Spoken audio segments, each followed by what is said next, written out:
सास, माँ, बहू और बेटी। नहीं नहीं, ये कहानी इन सारे के सारे रिश्तों की नहीं, बल्कि 2 रिश्तों में ही सभी रिश्तों के होने की है। अरे बहू, मेरे और तेरे ससुर जी की रोटी मत बनाना, मैं बना लूंगी, दिन तक ठंडी हो जाती है। बहू जो कि एक वर्किंग लेडी थी। नहीं नहीं माँ जी, मैं अच्छे से कपड़े में लपेट देती हूँ ना, आप क्यों मेहनत करेंगी, माइक्रोवेव में गर्म कर लेना। अरे नहीं बहू, मेहनत मत कर, वैसे भी ऑफिस में कम मेहनत होती है क्या, जा रहने दे। लेकिन बहू मानती नहीं, वो सास ससुर की रोटी बनाकर ही जाती है। दोपहर में खाने के वक्त ससुर जी कहते हैं, अरे बहू को रोटी बनाने के लिए क्यों मना कर दिया, क्या हो गया, ठंडा ही तो खाते आए हम लोग हमेशा से।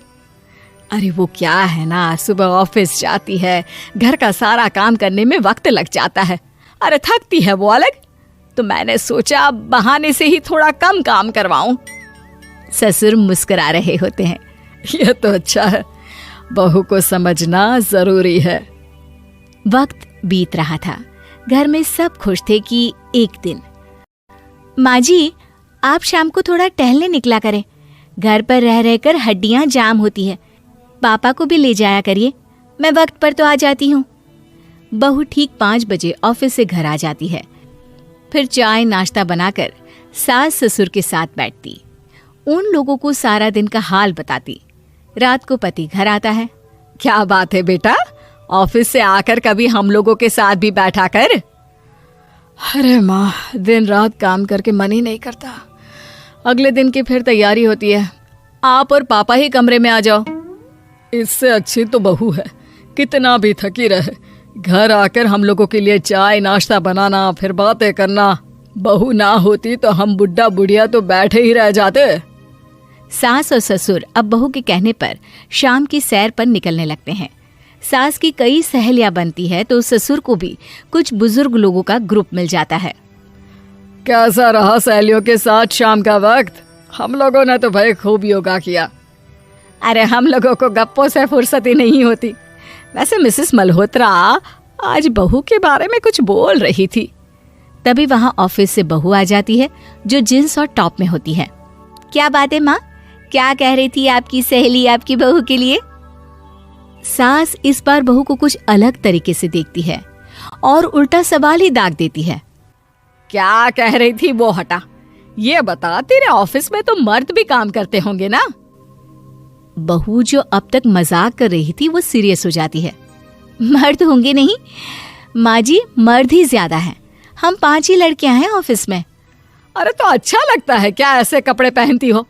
कल से तुम ना साड़ी पहनकर ऑफिस जाना, और हाँ, शाम का नाश्ता थोड़ा जल्दी बनाया करो, नाश्ता बनाकर बाद में ही ऑफिस के कपड़े चेंज करने जाना।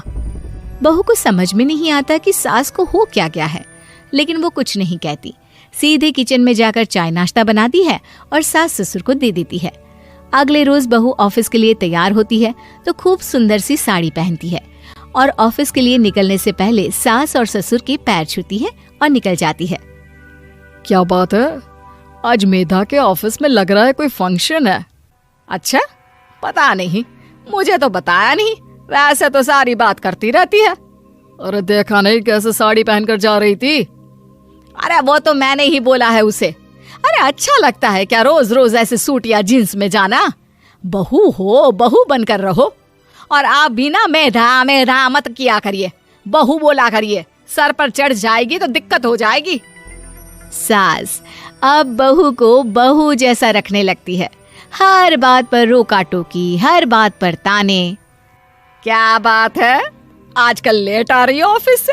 अरे चाय के लिए भी देर हो जाती है, हम लोग फिर पार्क में भी देर से पहुंचते हैं। सभी की बहुएं वक्त से चाय नाश्ता करा देती है अपने सास ससुर को, बस एक तू ही है जो उस वक्त ऑफिस से निकलती है। माँ जी, वो एक रास्ता पुलिस वालों ने न जाने क्यों बंद कर रखा है, जिसके कारण ट्रैफिक ज्यादा हो जाता है। मैं कोशिश करूंगी कल वक्त से पहले निकल जाऊं। ससुर देख रहे होते हैं कि बहू अब परेशान सी रहने लगी है। एक रोज, मेधा, बेटी मेधा। जी पिताजी। बेटा देख जरा कौन सी टी शर्ट अच्छी लग रही है। वो क्या है ना, शाम को सब बदल बदल कर टी शर्ट पहनते हैं, मैं भी सोच रहा हूँ कि आज कुछ अच्छा सा पहन कर जाऊं। हाँ पिताजी, ये सही है। ये लाल वाली ना बहुत जचेगी आप पर। मेरे पापा पर भी डार्क रंग बहुत जचता है। क्या चल रहा है? अरे ससुर के सामने घूंघट तो छोड़ो, ऊपर से रंग बताया जा रहा है टी शर्ट का। अरे बहू, कोई संस्कार दिए नहीं है क्या तेरी माँ ने? बहू इस बार बहुत निराश हो जाती है। वो वहां से तुरंत अपने कमरे में चली जाती है। अब बहू घर का सारा काम करती, ऑफिस जाती, लेकिन साड़ी और सर पर पल्ला लेकर। एक बार पड़ोसन उनके घर आती है। वाह सुमित्रा बहन, बहू का तो रूप ही बदल दिया। ठीक किया, बहू बहू जैसी ही अच्छी लगती है। अच्छा चलती हूँ मैं। पड़ोसन के जाने के बाद सास बड़ी अकड़ के साथ कहती है, देखा मेरा कमाल, कैसे मैंने मेधा बहू को कंट्रोल में कर लिया। अब बारी ससुर के बोलने की थी। हाँ सुमित्रा, बिल्कुल ये काम तो किया है तुमने, लेकिन कभी सोचा क्या खो दिया? क्या खो दिया? मैंने तो कुछ नहीं खोया जी। खोया है, पहले बहू जब ऑफिस जाती तुम्हारे पैर छूकर तुम्हें गले लगाती, लेकिन अब सिर्फ पैर छूती है। हाँ जी, ये बात तो आप ठीक बोल रहे हैं। पहले घंटों हम लोगों से बात करती, कमरे में ना जाती, ऑफिस से आते ही खुद की चाय, खाना, नाश्ता सब हम लोगों के साथ करती, सारी बात बताती। लेकिन क्या तुम्हें पता है, बहू की तबीयत खराब चल रही है, वो माँ बनने वाली है। ये बात मुझे बेटे ने बताई कि तुम्हें बता दूं। अब सास की आंख में आंसू थे। वो समझ गई थी कि लोगों के कहने में आकर उसने क्या खो दिया। शाम को बहू घर आती है तो माँ किचन में पकोड़े तल रही होती है। अरे माँ जी, आप रहने दीजिए ना, मैं आ तो रही थी। अरे नहीं, जा तू चेंज कर ले, मैं नाश्ता और चाय टेबल पर ही लगा रही हूँ मेधा। सास के मुंह से अपना नाम सुनकर बहू को बहुत अच्छा लगता है। माँ जी, कोई गलती हो गई है क्या?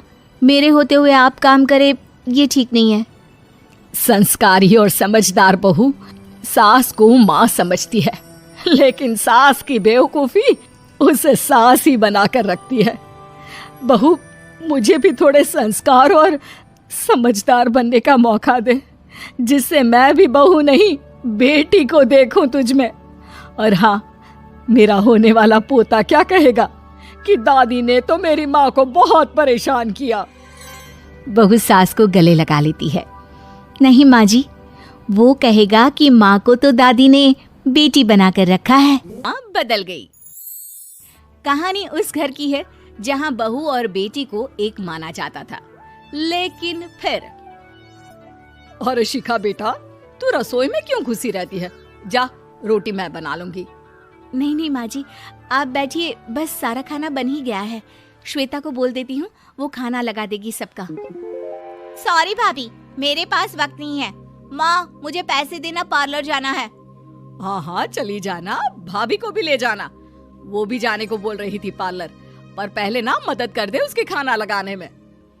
देख माँ, वो बहू है, उसे बहू रहने देना। इतना सर पर मत चढ़ा भाभी को। श्वेता, ज्यादा मत बोला कर। बहू और बेटी में कोई फर्क नहीं होता है। जा जाकर काम कर। ननद को माँ का भाभी से इस तरह प्यार करना बिल्कुल अच्छा नहीं लगता। वो बार बार किसी न किसी तरह माँ को भाभी के खिलाफ भड़काती रहती, लेकिन कोई फायदा ना होता। एक रोज, अरे बेटे किशन, जा बहू को कहीं घुमा कर ला, सारा दिन घर में काम करती रहती है। हाँ माँ, हम लोग जा रहे हैं ना गोवा। अच्छा जी, भाभी ने तो हमें बताया भी नहीं। वैसे तो सारी पंचायत करती है, ये गोवा वाली बात क्यों छुपा गई हमसे? अरे क्योंकि उसे खुद नहीं पता था बहन, मुझे टिकट सस्ती मिल रही थी तो मैंने बुक कर दिया। हाँ शिखा, पैकिंग कर ले, संडे हम जा रहे हैं गोवा। दोपहर में शिखा पैकिंग कर रही थी कि सास आ जाती है। ये क्या बहू, साड़ियाँ? अरे गोवा जा रही है घूमने या फिर शादी में मायके हैं?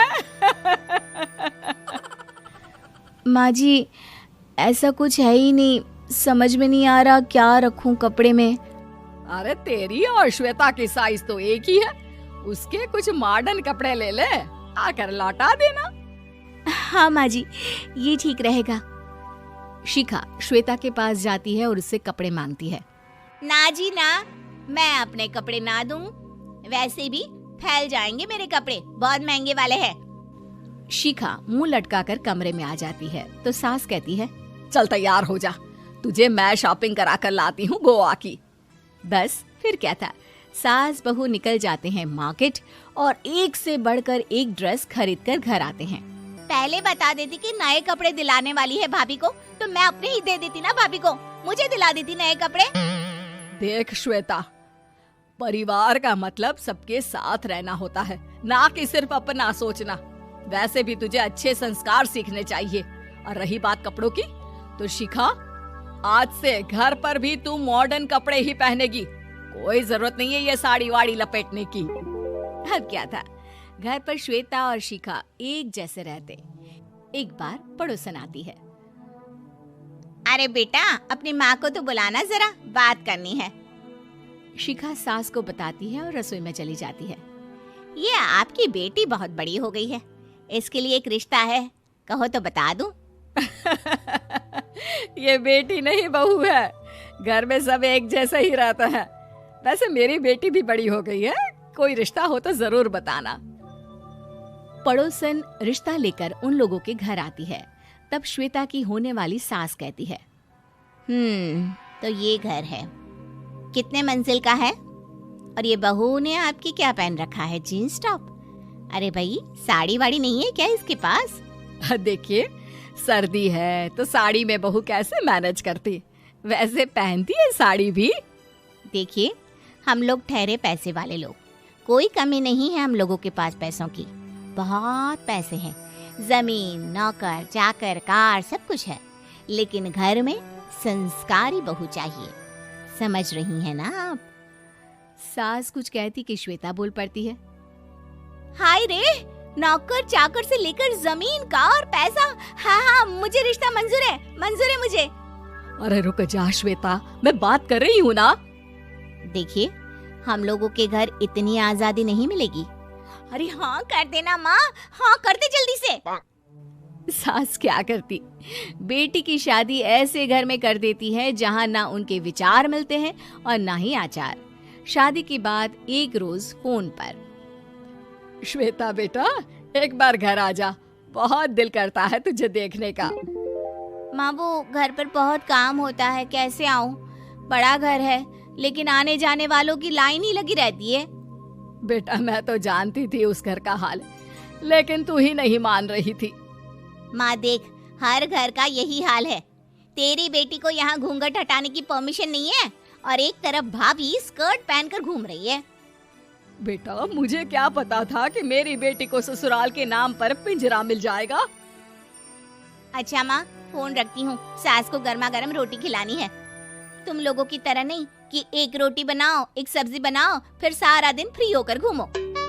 सास फोन तो रख देती है, लेकिन सोच में पड़ जाती है कि एक तरफ बेटी जिसे कोई आजादी नहीं, वहीं दूसरी तरफ बहू जिसे देखकर लगता ही नहीं कि उसकी शादी भी हुई है। अगले रोज, शिखा, अरे ओ शिखा। हाँ माँ, क्या हुआ? कुछ चाहिए आपको? मैं जिम जा रही थी। जिम के कपड़ों में बहू को देखकर सास को घूंघट में अपनी बेटी का ख्याल आता है। देख बहू, घर में बहू की तरह रहा कर, इतने टाइट कपड़े पहनकर जिम जाना पसंद नहीं मुझे। जा जाकर रोटी बना। रोटी? माँ, अभी तो शाम के 6 बजे हैं, इस वक्त रोटी? अब क्या मेरे खाने पीने पर भी पहरा है? अरे जब मर्जी तब मैं अपने घर में खा भी नहीं सकती क्या? बहू को अजीब लगता है। वो समझ नहीं पाती कि जो सास कल तक इतनी सपोर्टिव थी, उन्हें अचानक से क्या हो गया। वो किचन में जाती है, गरम रोटी के साथ 2 तरह की सब्जी, रायता, सलाद सब लेकर सास के पास आती है। माँ जी, खाना। इतना सारा खाना? राक्षस समझा है क्या मुझे? रोटी मांगी थी मैंने गर्मा गर्म बस। पर माँ जी, रोटी खाती किससे आप? सब्जी तो बनानी थी ना। अरे भूख मर गई मेरी तेरी बहस से। जा जाकर काम कर, अंदर पूरी रसोई साफ कर। बहू अंदर चली जाती है। थोड़ी देर में श्वेता घर आती है। अरे शिखा, जल्दी से चाय ला, पकवान बना, मेरी बेटी आई है। अरे नहीं नहीं माँ, ड्राइवर बाहर खड़ा है, मैं तो घर का कोई सामान खरीदने के बहाने यहाँ आ गई हूँ। मुझे जाना होगा। अरे बेटा, पर कितने दिनों बाद देख रही हूँ तुझे, रहने आ जाना 2-4 दिन के लिए। आ जाऊंगी माँ, जब मेरी सास मरेगी तब। मैं तो रोज मन्नत मानती हूँ कि मेरी सास मर जाए तो अच्छा है। अच्छा चल, जा रही हूँ माँ। हे भगवान, कैसे कैसे दिन देखने पड़ रहे हैं मेरी बेटी को। सास अंदर जाती है जहाँ श्वेता की जिम वाली सहेली का फोन आया होता है। क्या बात है, आज जिम नहीं आई? अरे पता नहीं यार, आज माँ को क्या हो गया अचानक। पर खैर कोई नहीं, लगता नहीं कि मैं अब जिम आ पाऊंगी। शिखा स्पीकर पर बात कर रही थी जिसे सास सुन रही थी। यार ये सास ना होती ही ऐसी है। मैं तो कहती हूँ बुढ़िया जल्दी मरे और तू आराम से जिए। शिखा को सहेली की बात पर गुस्सा आ जाता है। माँ के मरने की कौन सा बच्चा दुआ मांगता है मोहिनी? आगे से ऐसी बात मेरे सामने मत करना। हमारे घर की शोभा ही माँ है। क्या हुआ जो थोड़ी शक्ति दिखा रही है? उसमें भी कोई ना कोई उनकी भलाई ही होगी। मैं तो कहती हूँ भगवान मेरे जैसी सास सबको दे, जो सिर्फ माँ की तरह है। सास वाली तो कोई बात ही नहीं है उनमें। सास ये बात सुन रही थी। उनकी आंख में आंसू आ जाते हैं कि क्यों वो बेटे की किस्मत में बहू को भी भागीदार बना रही थी। शिखा, अरे ओ शिखा, क्या हो गया, जिम नहीं जाना क्या? माँ की नई सहेली प्रिया किचन में चाय बना रही होती है और सुमन ड्राइंग रूम में बैठकर मजे से टीवी देख रही होती है। तभी दरवाजे की घंटी बजती है। प्रिया, जरा देखना तो कौन आया है। देखती हूँ मम्मी जी। प्रिया दरवाजा खोलती है तो सामने पड़ोस वाली विमला आंटी खड़ी होती है। नमस्ते आंटी जी, कैसी हैं आप? मैं तो बिल्कुल ठीक हूँ बेटा, पर तेरी सास को क्या हुआ है? आजकल कहीं दिखती ही नहीं है। जब देखो तब टीवी के आगे जमी रहती है। अंदर तो आइए आंटी। अरे ओ दीपक की अम्मा, कहाँ हो? अरे विमला, आओ आओ, क्या बात है, बड़े दिन बाद याद आई तुम्हें मेरी। मैं तो हमेशा ही तुम्हें याद करती हूँ, पर तुम ही गायब रहती हो और आजकल तो बाहर भी नहीं आती जाती। तबीयत तो ठीक है ना तुम्हारी? अरे तबीयत को क्या होना है, इस उम्र में तो कुछ ना कुछ लगा ही रहता है। मेरी छोड़ो, तुम ये बताओ कि क्या चल रहा है गली मोहल्ले में। तुम गली मोहल्ले की छोड़ो, चल तो तुम्हारे पड़ोस में रहा है। तुम्हारी नई सहेली आई है। मेरी कौन सी नई सहेली? मैं तो यहाँ बस तुमसे बातचीत कर लेती हूँ या फिर बाजू वाली शर्मा की बहू से 2-4 बातें कर लेती हूँ। इसीलिए तो कहा कि तेरी नई सहेली आई है। अब कोई पड़ोस में आया है तो बात तो होनी ही है। कम से कम इसी बहाने हमारा भी एक ग्रुप बन जाएगा। फिर सब मिलकर अपनी बहुओं की शिकायतें किया करेंगे। दोनों हंसने लगते हैं। तभी प्रिया चाय लेकर आती है और सामने टेबल पर रख देती है। दोनों चाय पीती हैं और बातें करते हैं। चलो मैं चलती हूँ, अब कल मिलते हैं। राम राम। अगले दिन प्रिया किचन में कुछ काम कर रही होती है और सुमन आराम से सोफे पर बैठकर मटर छिल रही होती है। तभी डोरबेल बजती है। प्रिया दरवाजा खोलती है तो सामने उनकी नई पड़ोसन खड़ी होती है। जी आप कौन? मैंने पहचाना नहीं। नमस्ते बेटा, मैं शारदा, आपके बगल वाले घर में अभी 2-4 दिन पहले ही शिफ्ट हुए हैं। ओह अच्छा अच्छा अच्छा, नमस्ते आंटी, अंदर आइए ना आप। देखिए तो मम्मी जी, आज कौन आया है।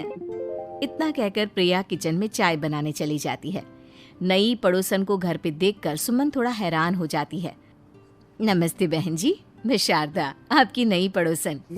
अच्छा अच्छा, आप हैं हमारी नई पड़ोसन। आइए आइए, और बताइए कैसी हैं आप?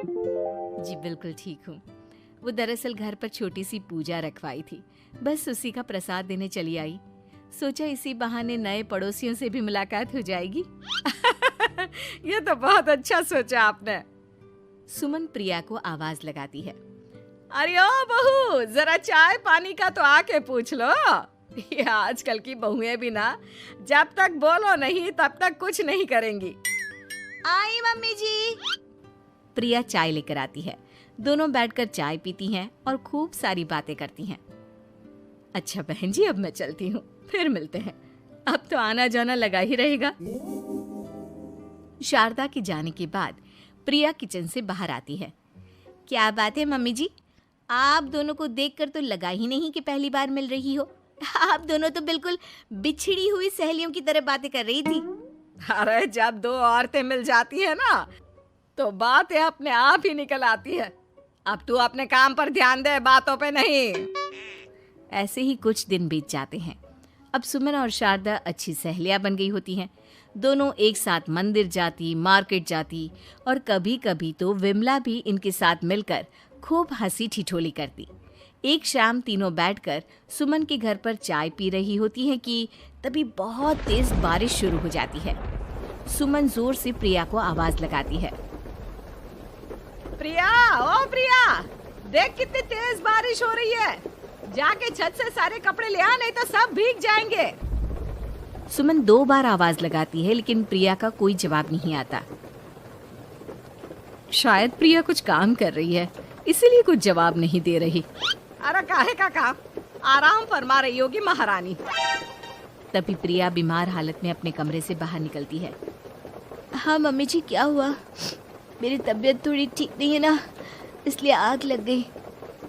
अरे सारे कपड़े भीग गए और तुझे सोने से फुर्सत नहीं है।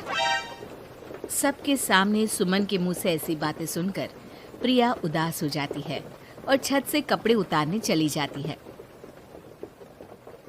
सुमन, ये क्या बात हुई? प्रिया ने बताया ना कि उसकी तबीयत ठीक नहीं, इसलिए उसकी आंख लग गई। तुम भी ना खामखा उसे सबके सामने सुना दिया।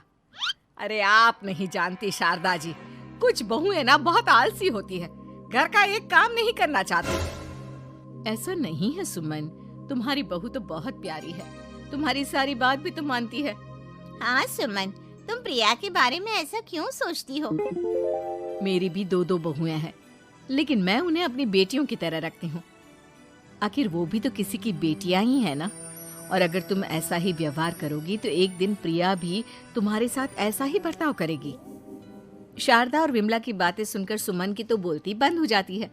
वहीं प्रिया भी बाहर से सारी बातें सुन रही होती है। अरे मैं कोई उसकी दुश्मन थोड़ी ना हूँ, मैं भी उसकी माँ हूँ, लेकिन कभी कभी सास बनना पड़ता है, नहीं तो बहुएं हाथ से निकल जाती है। देखो सुमन, ये सब सोच का फर्क है। अगर तुम ये सोचोगी तो कभी प्रिया को अपनी बेटी नहीं बना पाओगी। इतना कहकर शारदा और विमला वहां से चली जाती हैं और सुमन अकेले बैठकर उनकी बातें सोचने लगती है। अगले दिन प्रिया और दीपक अपने कमरे में बैठकर बात कर रहे होते हैं और सुमन उनके कमरे के बाहर कुछ काम कर रही होती है और उन दोनों की बातें सुन लेती है। दीपक, तुम्हें पता है हमारे पड़ोस में जो शारदा आंटी है ना, बहुत अच्छी हैं। अच्छा, ऐसा क्या हो गया जो तुम्हें वो इतनी अच्छी लगने लग गई? कुछ खास नहीं, बस कल जब मम्मी जी मुझे सबके सामने सुना रही थी तो शारदा आंटी ने मेरा साथ दिया। मैं तो सच में हैरान ही रह गई थी जब उन्होंने मम्मी जी को मुझसे ऐसा बर्ताव करने के लिए मना किया। अच्छा, फिर क्या हुआ? होना क्या था, शारदा आंटी तो मम्मी जी को समझा ही रही थी कि बहू को भी बेटी की तरह ही रखना चाहिए, लेकिन मम्मी जी तो मम्मी जी है ना, उन्हें तो मुझ में हमेशा कमी ही दिखती है। काश मुझे भी शारदा आंटी जैसी सास मिली होती जो मुझे भी अपनी बेटी जैसी समझती। सुमन ये सब सुनकर बहुत उदास हो जाती है और वहां से चली जाती है। प्रिया की बातें सुमन के कानों में बार बार गूंज रही थी। उसे बहुत शर्मिंदगी महसूस हो रही थी कि उसने प्रिया के साथ बहुत गलत किया है। अगले दिन सुमन शारदा और विमला को बुलाती है। क्या बात है सुमन, आज तूने ऐसे अचानक क्यों बुलाया? सब ठीक तो है ना? हाँ हाँ, सब ठीक है, तुम दोनों बैठो तो सही।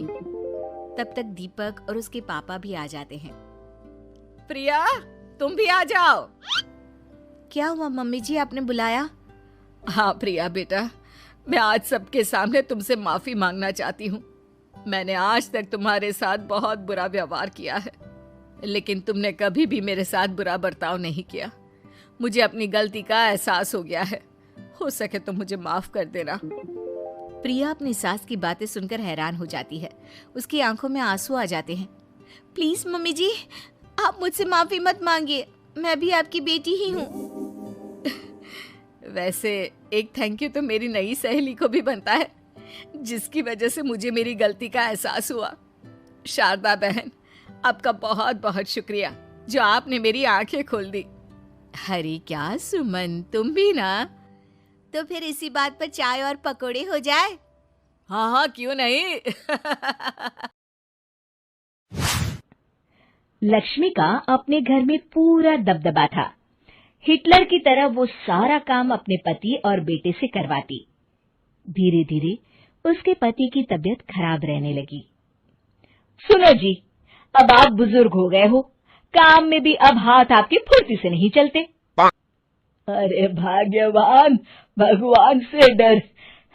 तुझसे मैंने शादी अपने इकलौते बेटे के अच्छे पालन पोषण के लिए की थी, लेकिन तूने तो उसका बेड़ा गर्क कर दिया। मैंने क्या किया? पढ़ाया लिखाया, अब नौकरी नहीं लग रही तो मैं कैसे जिम्मेदार हो गई? अब घर में बैठकर रोटी तोड़ रहा था तो मैंने कहा काम ही कर ले। एक तो भला करो और ऊपर से बातें सुनो। तभी सारंग वहां आ जाता है। बहुत भूख लगी है माँ, कुछ खाने को दे दो। अब तुम्हारे पापा का हाथ तो चल नहीं रहा है। मैं ही जा रही हूँ आज किचन में, बनाती हूँ कुछ। हे भगवान, कैसे होगा इतना काम मुझसे। लक्ष्मी किचन में काम कर रही होती है कि तभी अचानक उसे आइडिया आता है। अरे मैं भी ना, अरे यहाँ तो फ्री की नौकरानी ला सकती हूँ मैं, फिर मैं क्यों खाना बना रही हूँ। उस दिन लक्ष्मी सारंग की पसंद का खाना बनाती है और बैठकर उसे बड़े ही प्यार से खिलाती है। खा ले बेटा, खा ले, पेट भर के खा ले। अरे रुक, मैं तेरे लिए ना गर्मा गर्म रोटियां लाती हूँ। सारंग और उसके पिता एक दूसरे की ओर बड़े ही हैरानी से देखते हैं। बेटा सारंग, जरूर दाल में कुछ काला है, वरना ये औरत तो हमें बासी खाना भी सुकून से ना खाने दे। सुनील की बात लक्ष्मी सुन लेती है और जोर जोर से चिल्लाने लगती है। अरे हाँ, भलाई का तो जमाना ही नहीं रहा।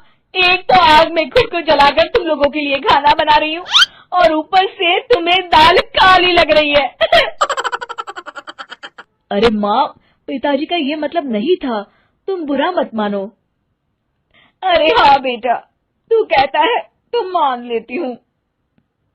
लक्ष्मी सारंग के पास बड़े ही प्यार से बैठ जाती है और फिर कहती है, बेटा मैंने ना तेरी शादी करने की सोच ली है। अब तेरे पिताजी के हाथ भी नहीं चलते तो सोच रही हूँ तेरे लिए बीवी ले आऊं। अब पता नहीं ना मैं भी कब मर जाऊं। अब ऐसे भाग्य भी कहाँ है हमारे। क्या कहा? अरे हाँ, तुम तो चाहते ही हो कि मैं मर जाऊं, लेकिन मैं अपनी प्यारी बहू का चेहरा देखे बिना नहीं मरूंगी। हाँ माँ, शादी तो मैं कर लूं, लेकिन मैं नौकरी नहीं करता, फिर कोई क्यों देगा मुझे अपनी बेटी? अरे क्यों नहीं देगा बेटी? इतना बड़ा घर, खेल खलियान है, किस चीज की कमी है हमारे पास? जो आएगी राज करेगी, राज। हम तो ना कर पाए राज, ये बोलो कि एक और नौकर तुम्हारे पास आ जाएगा। मैं कहती हूँ चुप हो जाओ। अरे खुद के घर का खाना बनाएगी तो क्या नौकरानी हो जाएगी? अब तुमसे तो किचन का काम होता नहीं, तो कोई तो करेगा ना। ठीक है माँ, तुम जैसा सही समझो बस। अब मेरी एक शर्त है, लड़की जो भी हो वो दिखने में कैसी भी हो या कहीं की भी हो, बस पढ़ी लिखी होनी चाहिए। अरे हाँ, ला देंगे पढ़ी लिखी बेटा, मैंने कौन सा काम करवाना है उससे। हाँ। और फिर एक दिन पास के गांव की ही रति से सारंग की शादी हो जाती है। रति दिखने में बहुत ही सुंदर थी, साथ ही साथ काफी पढ़ी लिखी थी। रति को लक्ष्मी के सौतेले होने की बात पता नहीं थी। शुरू में जब रति ने सारंग को घर का काम करते देखा तो हैरान रह गई। अरे ये तो अच्छी बात है कि आप घर का काम करते हैं, लेकिन मैं तो घर में ही हूं ना, आप क्यों कर रहे हैं जी? जाइए, आप नौकरी के लिए अप्लाई कीजिए ना। तभी लक्ष्मी वहां आ जाती है। अरे रति बहू, करने दे उसे काम। और हाँ, मेरे घर के कुछ नियम है, कायदे हैं, यहाँ बीच में ना ही बोलो तो तुम्हारे लिए अच्छा होगा। रति को लक्ष्मी की बात कुछ अजीब सी लगती है। वो समझ नहीं पाती है कि वो ऐसा व्यवहार क्यों कर रही है, लेकिन उसे लक्ष्मी के सौतेले होने के बारे में कुछ पता नहीं चलता है। फिर एक दिन तो हद ही हो जाती है।